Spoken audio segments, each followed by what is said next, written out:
शुरू कर और शो के इस हिस्से में छोटे स्तर पर बिजनेस शुरू करने का आइडिया आपके लिए हाजिर है।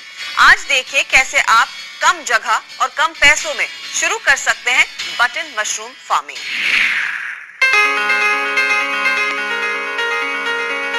देश की मिट्टी से जुड़े कई ऐसे पढ़े लिखे नौजवान हैं जो कमाई के लिए खेती की तरफ मुड़ गए हैं। फार्मिंग अगर आपका भी पैशन है तो कुछ ऐसा उत्पाद ले जो कमाई की गारंटी दे सके, जैसे exotic vegetables button mushroom.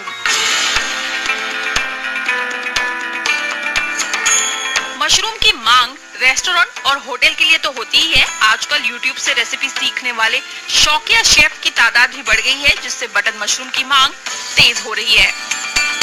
Button mushroom एक ऐसी जाति है जिसमें मिनरल्स और विटामिन भरपूर मात्रा में होता है।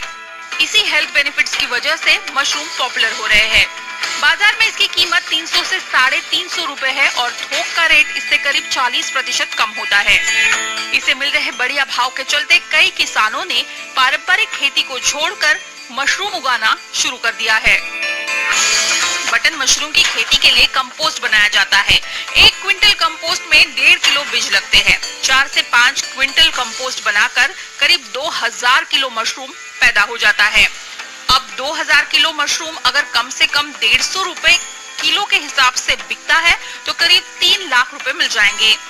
इसमें से 50,000 रुपए लागत के तौर पर निकाल दे तो भी 2.5 लाख रुपए बचते हैं।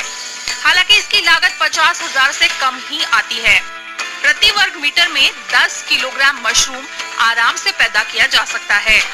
कम से कम 40 बाय 30 फुट की जगह में 3-3 फुट चौड़ी रैक बनाकर मशरूम उगाए जा सकते हैं। कंपोस्ट को बनाने के लिए धान की पुआल को भिगोना होता है और 1 दिन के बाद इसमें DAP, यूरिया, पोटाश, गेहूं का चोकर, जिप्सम और कार्बोफ्यूरेडन मिलाकर इसे सड़ने के लिए छोड़ दिया जाता है। करीब 1.5 महीने के बाद कंपोस्ट तैयार होता है। अब गोबर की खाद और मिट्टी को बराबर मात्रा में मिलाकर करीब 1.5 इंच मोटी परत बिछाकर उस पर कंपोस्ट की 2-3 इंच मोटी परत चढ़ाई जाती है। इसमें नमी बरकरार रहे इसलिए स्प्रे से मशरूम पर दिन में 2 से 3 बार छिड़काव किया जाता है। इसके ऊपर 1-2 इंच मोटी कंपोस्ट की परत और चढ़ाई जाती है और इस तरह से मशरूम की पैदावार शुरू हो जाती है। सभी एग्रीकल्चर यूनिवर्सिटीज और कृषि अनुसंधान केंद्रों में मशरूम की खेती की ट्रेनिंग दी जाती है। अगर आप इसे बड़े पैमाने पर खेती करने की योजना बना रहे हैं तो बेहतर होगा एक बार इसकी सही ढंग से ट्रेनिंग कर लें।